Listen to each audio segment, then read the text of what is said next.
yesterday. There was sun and there was rain, beauty in the mundane. And as the light startled our eyes, we let go of disguise.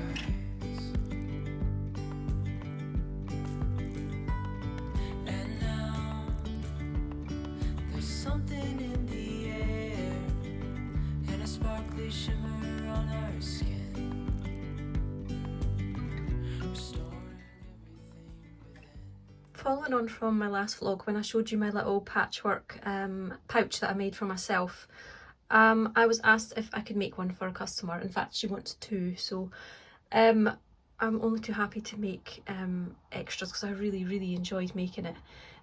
She has asked for blues and greens, so I've dug out some fabrics again just from my scraps. I'm always surprised at what is in the bottom there, there's so many.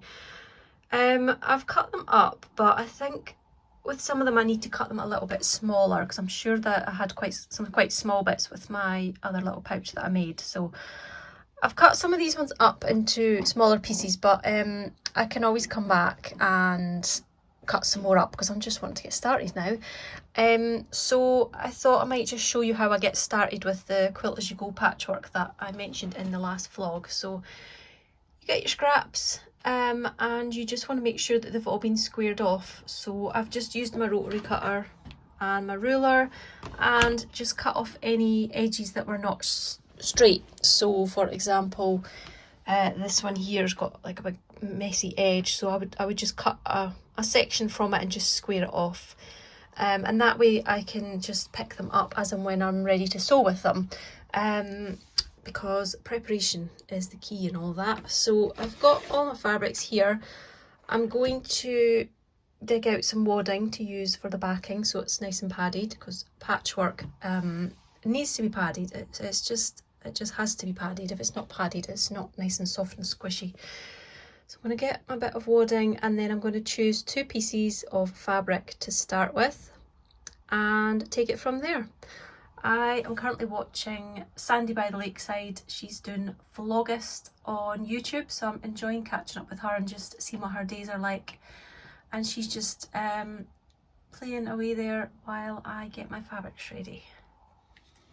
Okay, I've made some pieces much smaller. So I'm just going to grab 2 to start with. It doesn't really matter which one you start with, whatever you want. You can start, it doesn't really matter where you start either. You don't have to start in the middle of your piece of wadding. So I'm just going to start with them. They're quite vibrant. I'll maybe just go with those 2. So that's my 2 starting pieces. I will start sort of in the centre and I'll work my way out. So you're going to take your 2 pieces, you want to put them face to face because we're going to sew them together, but we're going to sew them through the wadding at the same time. So you can pin if you want to, don't pin if you feel comfortable not pinning. I usually just pin my first 2. And on your sewing machine you just want a really close stitch. So I've got mine set at 1.5 for this point because you want it to be strong and secure and attached. So with just a small seam, I'm going to stitch down and sew these 2 together. And as soon as you've sewn them together, you just flip them open, press it with your finger, and then we're going to quilt that straight away. So I'm going to change the stitch length on my machine. I'm going to go 3.5 I think, and I'm going to stitch that down. And what I'm doing there is actually the 2 what do you call that, the back of both of those fabrics, I'm actually stitching that down as well, so it just secures your edges, and that's where you get your nice little quilty look as well. So I quilt that.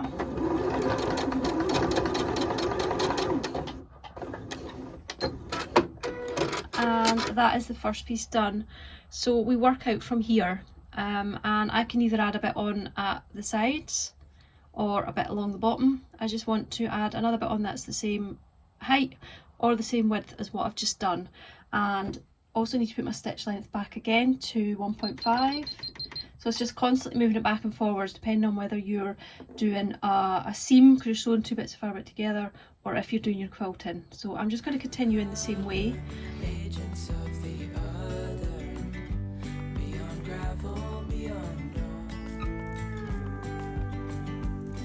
A bigger scale the world inhales as we go. I wouldn't want it any other way, no.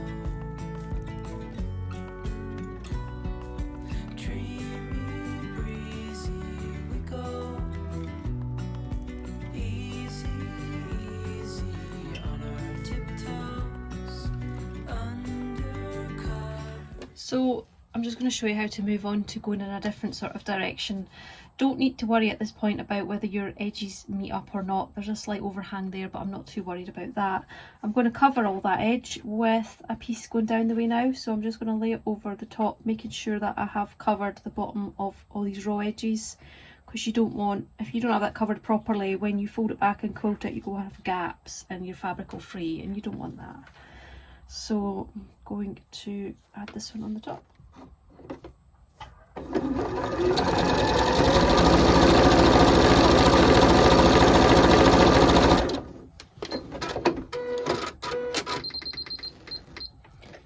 And I'm just going to fold that down, and then I'm going to quilt in the opposite direction now, all the way along the top of that.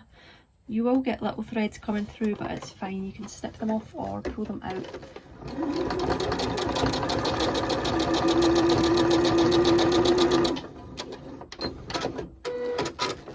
So that should give you an idea of how to get started. I'm just going to keep going until my piece is covered in patchwork, going in the same way. So again, I can either add a bit down here on the bottom or a bit along the top, or I can now add a bit on the side here that is the width of both of these pieces of fabric, or on the other end. So I'm just going to keep going, and if you find you haven't got a piece of fabric that's the right length, say I want to put a bit along the top but my fabric's not long enough, I would just then make a piece of fabric long enough. So I would get that, and then maybe another piece of fabric like so, and I'd sew them together first, just like that, sew them on the machine, open it out, and then I'd have a long piece of fabric, and I would just be able to sew that along the top of there, and then it would be folded back and it would be all sewn together. I hope that makes sense. Hand in hand, building castles out of sand, reaching for the grand. As willows align, we lose track of time. Head up high, now we climb. Oh, dreamy, breezy, we go. Easy, easy on our tiptoes, undercover, agents of the other, beyond gravel, beyond all. A bigger scale, the world in hand. I've got my panels finished now for the pouches, so I've got the green and blue ones, front and back, and a pinky one, front and back. I feel like I've got loads of little scraps in this one. I used some really small bits. Yeah, I'm just looking at the one that I made, and actually I didn't use the small pieces. I thought I had, but I didn't.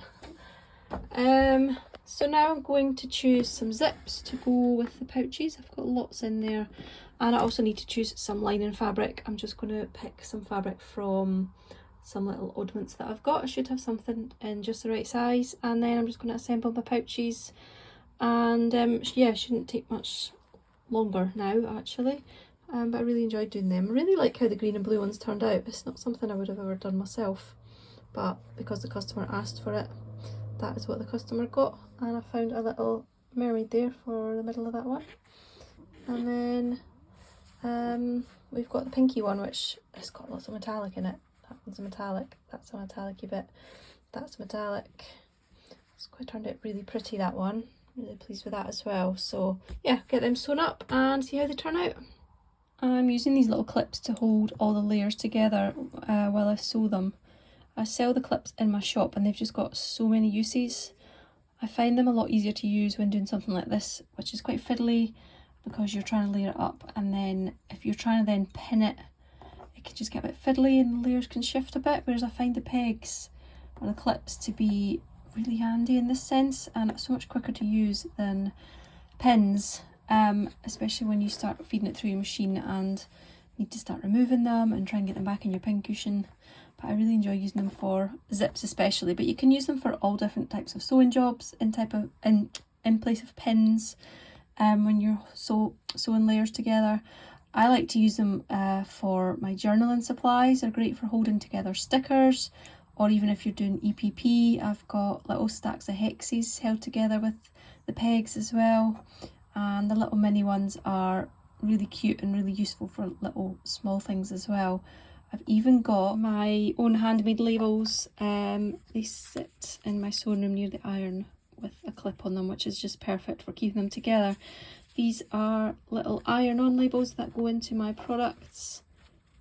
So I've got really small ones for small products. I've got ones with hearts on and ones with stars on. Stars? Flowers. Just kept them really simple. And my other ones have got my little ladies on them. I think just for fun I'll put the little ladies inside the pouches, just because it adds a little bit of interest inside the pouch as well and adds to the cuteness, I think. So they're on they're on fabric, which I've put on iron-on paper. Is it Bondi web you call that? So I'll peel that off and then I'll hold it in place and iron it on, and that activates the glue, and then I'll stitch around it. Obviously on the right side of my lining fabric, which is this one, which I've just pulled out. I had a few little scraps of that left in a larger size, so I thought that would be perfect for the pinky one. It would actually go with the blue one too. I've pulled a different fabric out for the blue lining, but you'll see that one in a minute. And yeah, I'll just get on with these and show you them again in a minute once I've sewn the zips on.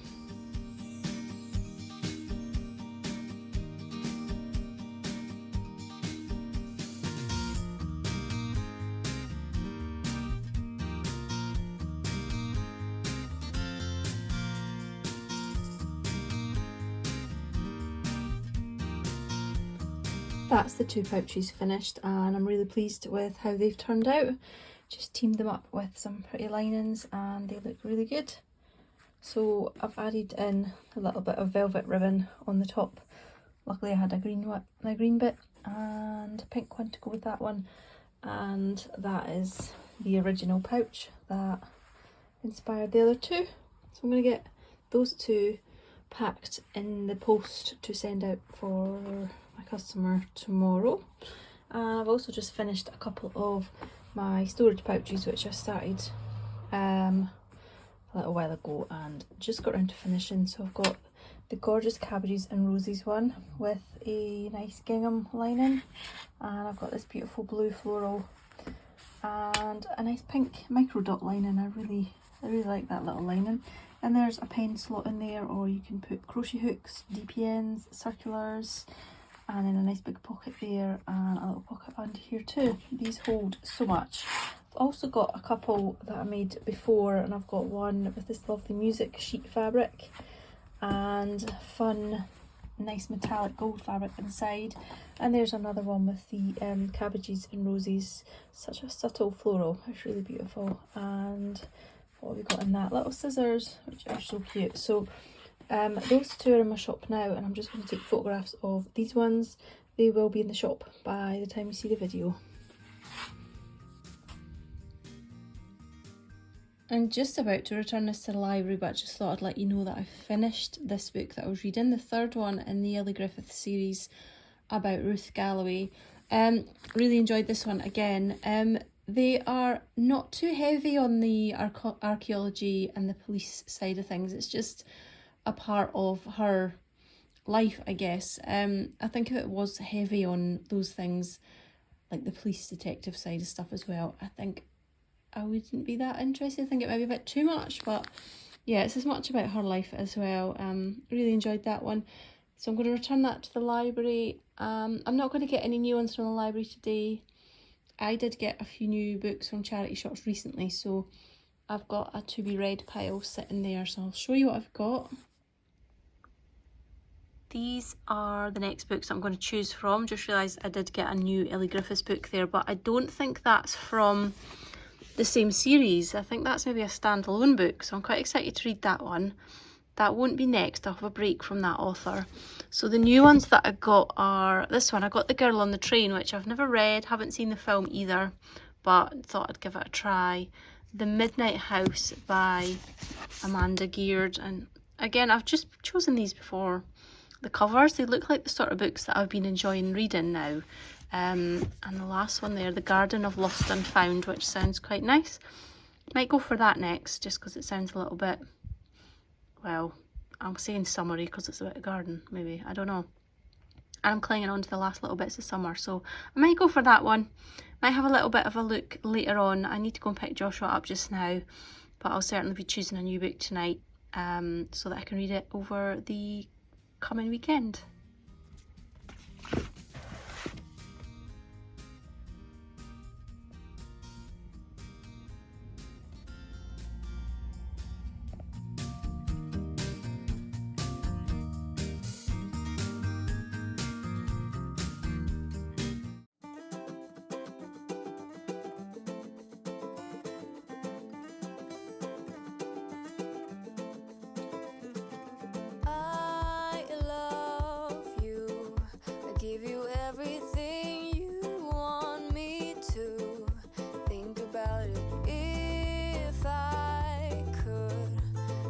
Down the moon and give that to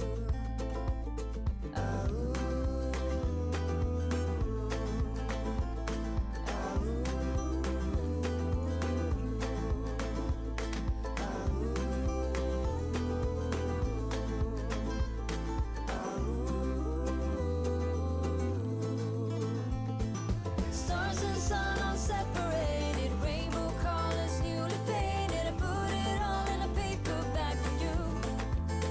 Have a nice day. All the gods and all the angels got them waiting at your table. 'Cause giving you my heart was not enough. One thing's true, I never asked for nothing more than you. Think about it. If I could, I would be the perfect deja vu.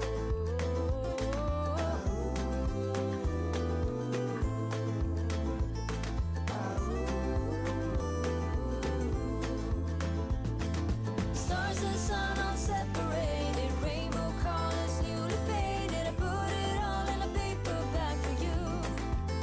Have a nice day. All the gods and all the angels got them waiting at your table. 'Cause giving you my heart was not enough.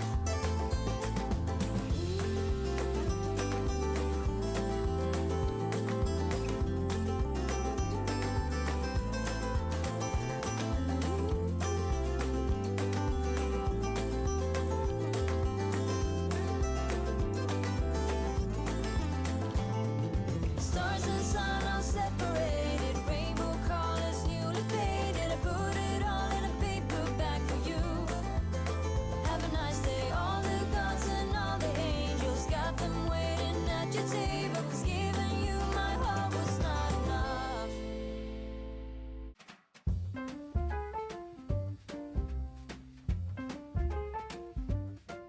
I tried to do the sort of funfetti effect in the cake where you put sprinkles in the cake mixture, but I think because my sprinkles are quite dark, like there's dark blue and purple in there, they've kind of just gone quite grey in the cake mixture, so it does look like little speckles of mould. A slight cake fail there, hasn't really worked. I've seen pictures online and they look amazing because you get all the colours of the sprinkles, but it must depend which sprinkles you use.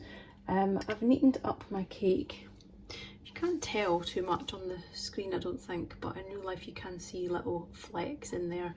I've neatened it up a little bit and I'm just going to make some simple icing, pour it over the top and then put some sprinkles on it because Joshua just asked for something really simple, so that's what I'm going to do today. So I'm just going to get the icing made first.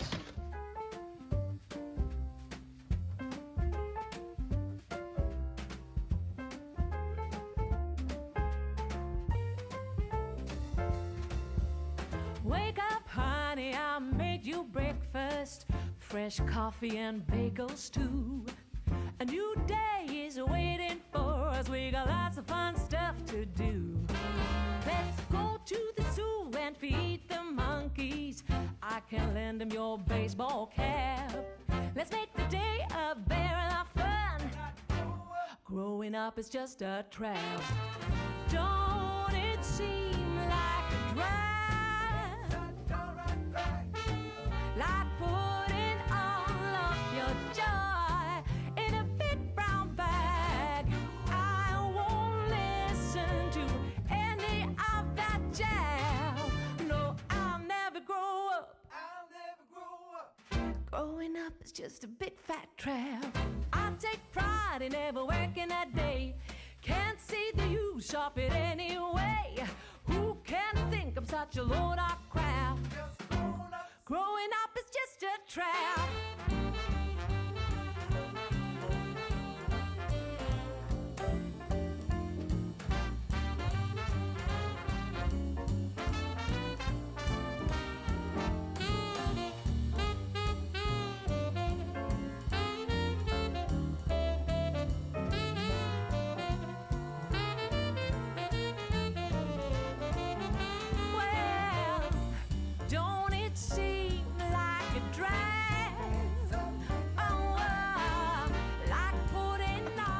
It was a weekend of baking this weekend, so I made some apple, blueberry and walnut muffins, and they're healthy ones with a bit of coconut sugar and honey for sweetener, and they're made with spelt flour and almond flour, ground almonds.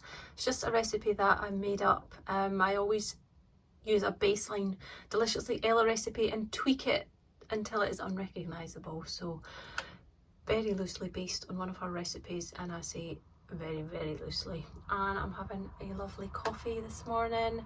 It's become a bit of a focal point of my day, having a coffee. I'm getting a little bit addicted, but I really do enjoy them from my Nespresso machine. Really like that. So I'm just having a coffee and I'm just going to settle down and get on with some sewing. I've got an order that's come through that I need to make, and then I need to work out how I'm going to make the thing that's going in the autumn boxes. It's providing me a bit of head scratching. I will turn the camera around and chat to you so you're not just looking at my muffin, my coffee and my muffin. Yeah, the thing that I want to make, I thought I could make it easily in big batches, but I think I'm still going to have to make them individually, which is a little bit annoying. I thought I could be a bit clever and figure out a way to do them a bit quicker in bulk. I'm not experienced enough at making this kind of thing to know how to be clever about it, so I either spend a little bit more time researching it or I just crack on and get on with it. And I'm getting to the point now where I'm just literally itching to get on with it. I'm just getting antsy and want to get it done. But yes, I always get on with these things and then can't be bothered or don't want to waste the time looking up how to do them properly, and I just dive straight in. Not that I'm not going to do it properly, I just mean there's probably tips and tricks, but I'm not quite aware of them yet. But yeah, I'm being very cryptic, I know. Anyway, I'm going to eat my muffin and have my coffee and get on with some sewing.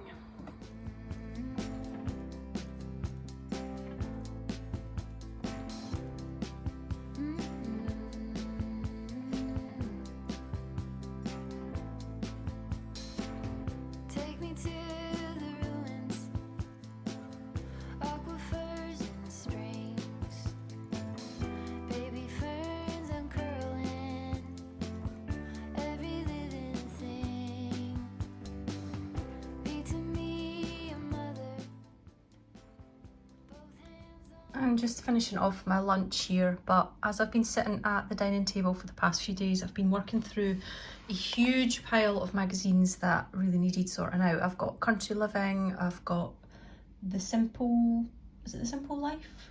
Simple Things, and some cookbooks and stuff like that. Just all need sorted out. They've been piled up because I took them off my bookshelf ages ago and was going to sort through them. And to me, it's kind of an autumnal job. I always do this kind of thing in autumn.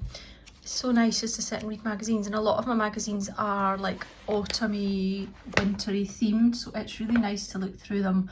More so once it's proper autumn. I mean, it's not really proper autumn yet, but I think I've purposely kept some of the autumn and Christmassy ones because they're just so nice to keep looking back on. But I've reached a point where I really do need to get rid of some. So I've been going through them and tearing out anything that is usable in my journal or a scrapbook. Just pretty pictures for inspiration, just anything that catches my eye that I could use in a journal page, as well as recipes.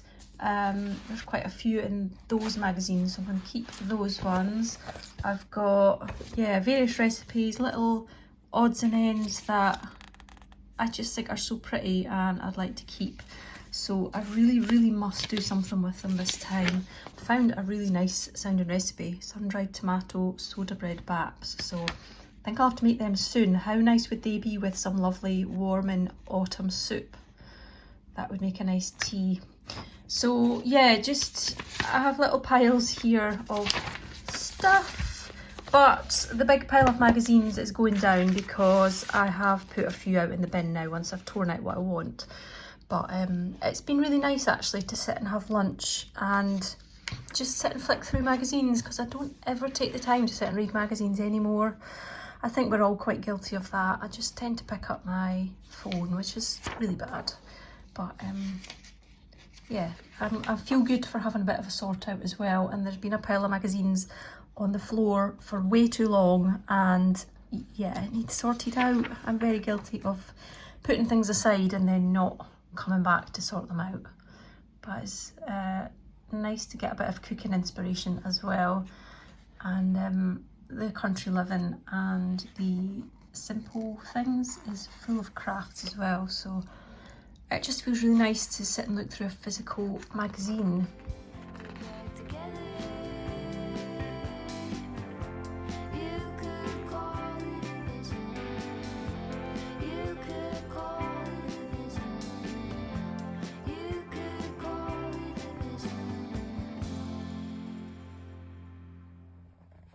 I was in TK Maxx earlier today and I had a little look and I got these little oven dishes. Now, there's my hand for size.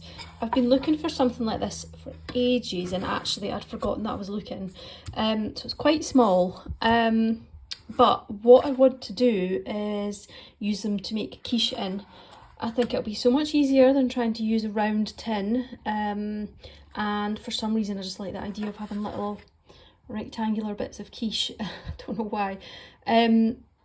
So usually I end up doing two because Joshua doesn't really like all the fillings that I like, so he can have the smaller one over a couple of days and I can have the bigger one, and that'll last me for lunches as well.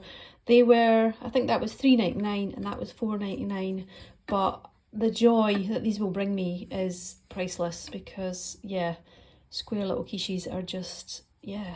I make a lot of quiche if you've watched my vlogs before, so for some reason I just wanted little rectangular ones. That would also be a perfect little brownie tin if I was making just a small batch, or even smaller batches of sponge or something. But it would be good as well if I was making any kind of cakes that do require like a pastry case or anything. I think the square ones just, I don't know, seem a bit nicer than round ones. I like the idea of having like square slices or rectangular slices. Don't ask me why. But yeah, that is my little treat to myself, little purchase. And in TK Maxx, there's always random stuff. I got this Bircher muesli, which is basically the original overnight oats. It's just oats that you mix with milk and then you eat them sort of straight away, or leave them overnight. But these ones are apple and cinnamon flavour, and this brand, Root Health, is a very healthy brand. So the ingredients are just oats, dried apple, apple powder and cinnamon. So that is a really healthy little snack. That'll be good with milk in it of any kind, maybe a dollop of yoghurt and maybe some blueberries on top or something. And I would always finish off with nuts and seeds or something just to get in a few more little bits of goodness. But yeah, $1.99, I thought that was a good price for that as well, because I know it's quite an expensive brand. So yeah, got that for myself as well. So that was a nice little unexpected few purchases from TK Maxx today.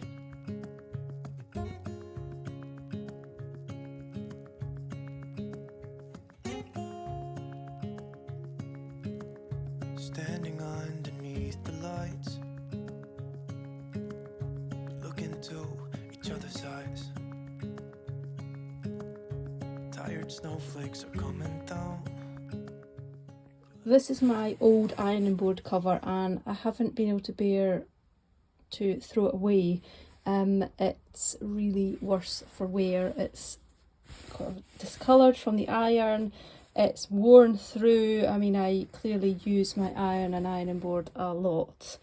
My ironing board is pretty much used every time I sew, which is almost every day really. So yeah, to change it, I got this IKEA one ages ago. I mean, it's already getting a bit discoloured. Probably could do with a wash.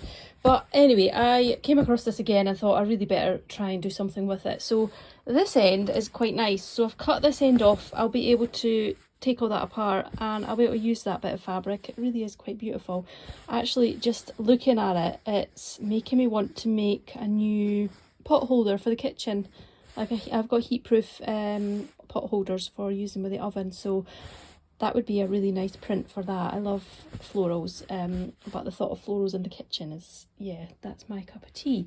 So I may try and salvage what I can. I mean, the edges actually look okay, so I could keep those and reuse those in some scrappy projects. I think, not sure if there's slight discoloration there, so I maybe would just use it for stuff for myself, or unless there's bits like here, these have been underneath the ironing board all the time, so there's no discoloration on the edge bits, so I may be able to salvage a bit of that. The backing is just cream, like a calico fabric, won't bother saving that, and the inside can go as well. But I've taken out there's a drawstring to attach it to your iron board, so I've taken that out, saving that as well. And yeah, I'm just going to cut off as much as I can, which I don't think is going to be much more, and then finally face the facts that this has to go, but it's been well used and well loved, so yeah, I'll try not to feel too bad about it. And yeah, I may end up seeing little pops of it again in future projects if I can save little bits of it, but just thought I'd share with you the state it was in and the fact that there is a bit salvageable that I'm going to keep and reuse. I haven't actually chatted to the camera much in this video, I realised, but I'm chopping up my ironing board cover at the moment, so just thought I would quickly come on and chat to you while I'm doing that. So I'm going to try and concentrate on two things at once, which could go horribly wrong. Yeah, I asked in the last video, I asked your opinion on Patreon and what you thought about it, whether you used it, etc. It was a really interesting discussion, actually. Well, I say discussion, it was people leaving me comments, so yeah, not a discussion, but it was really interesting to hear people's views on it. Obviously they were leaving views as a viewer. I am a viewer of lots of YouTube channels. I said before that I hadn't subscribed to anything on Patreon because I can't justify the cost at the moment to myself, and there would be more than one person I'd want to subscribe to, and I get the costs just mount up. And there was a lot of comments saying the same thing about the money thing. Obviously it's a factor, it's an issue. And a lot of people commented saying how they felt disappointed that a lot of YouTubers had left and gone to Patreon, and then they felt like their YouTube channel had been abandoned. They felt like Patreon was some exclusive club they weren't part of. Like they felt left out. And I got that. I really understood that because I've kind of felt similar. Especially in the beginning when people started doing it, I thought, oh, we've built your channel up and you're just leaving us now. And I felt a bit disappointed at some channels that I watched that were quite big, and it was obvious that their YouTube was not going to be used in the same way. So yeah, I did feel a bit of that. And I have also felt like a lot of people have not been posting so much to YouTube anymore, which is really sad, because we can't all afford to go to Patreon. And that's my opinion as a viewer. However, I'm also on the other side of it. I'm a creator of videos and a business and what have you, and I completely get a lot of people's reasons for moving to Patreon, and it is a safer space because YouTube, anyone can watch in your videos, literally anyone. You can't see who's watching your videos. There's no list of followers or subscribers. You can't see easily who's watching your videos, which is a worry. Whereas with Patreon, because it's a subscription only, it's only people who've paid and signed up to watch your videos that will watch them. So there surely won't be any like dodgy people or maliciousness or trolls. Nobody's going to pay to then come and slate you or slate your channel or whatever for, you know, underhand reasons. So it's a safer space in that respect, and a lot of people want to share more about their family life, their personal life, that kind of thing, and they don't feel comfortable doing that on YouTube, which is completely understandable. And like I'm saying, from my point of view, that's where I'm coming from. Like, there's a lot, I'm a really private person, and I am aware that I don't share a lot of private stuff, don't share a lot of family stuff or personal stuff, and that is a conscious choice, because I don't want to do that on YouTube, because that's basically me putting it out there for anyone to see, and I don't know who's watching it, so that doesn't feel good or safe or right to me. And the reason I was sort of asking about the Patreon thing was because that's where I think, well, could I share more stuff there, because I'd feel a lot safer. And I do want to share more stuff, and that could mean sharing different types of videos and videos doing different things, involving different people, and yeah, that's really is something that I want to think about, need to think about, and that's kind of why I was thinking about it from that aspect. And I think it is important to also remember that we as viewers feel one thing, but the content creators are looking at it from a completely different angle. And it also, again, I mean, this is a business, and I create products from a shop, I create videos and things. I want to make money. I mean, I am a business, so if I can charge for videos on another platform, why would I not think about doing that? And I also think that if I had that guaranteed income, then it would give me the motivation to create more videos, maybe different types of videos, that kind of thing. So I said I was going to cut out my fabric, but I can't do two things at once. So I am having to think about it both ways, and it's not easy, especially considering how I've just said I agree with a lot of the comments about how it feels when someone leaves YouTube or almost Patreon as well. So yeah, I feel kind of bad reading some of the comments, knowing that was where my thought process might go, but I just don't know. I don't know, but I just wanted to share why I asked and my thought process from the other side. And I mean, I think, I don't know how many comments I got about it, but I would say maybe 98% of the comments were from people saying, nope, can't afford it, don't pay for any of it. And only a couple of people said, yeah, follow a couple of people on Patreon or subscribe.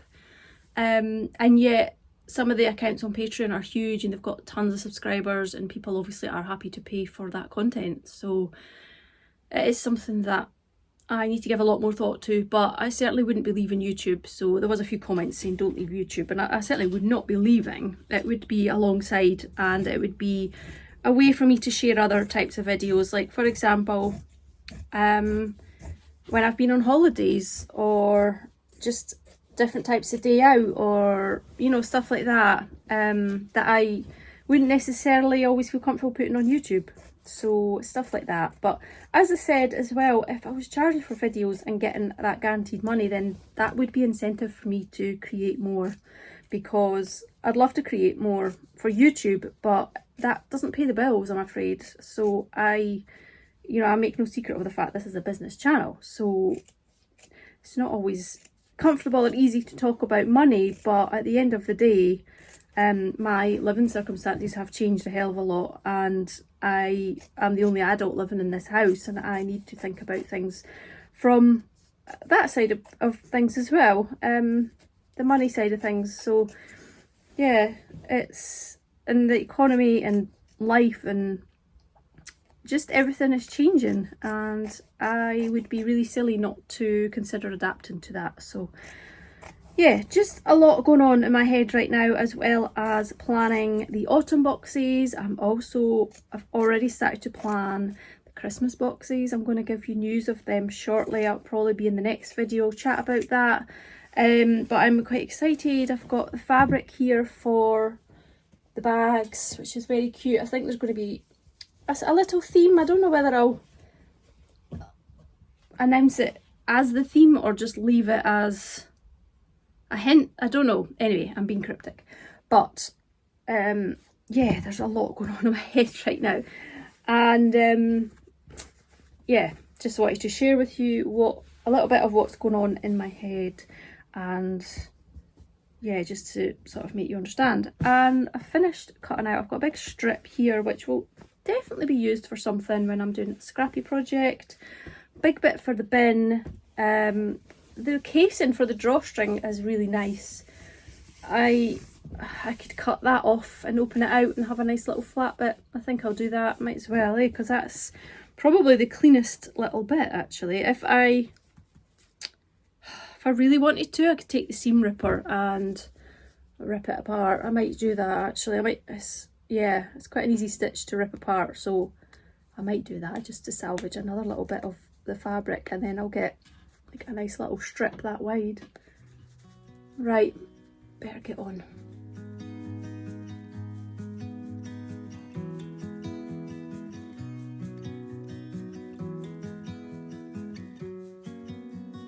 I was lost or I was found. Nothing ever in between. Shedding tears or extremely happy. Got no one to stick around. One's mine.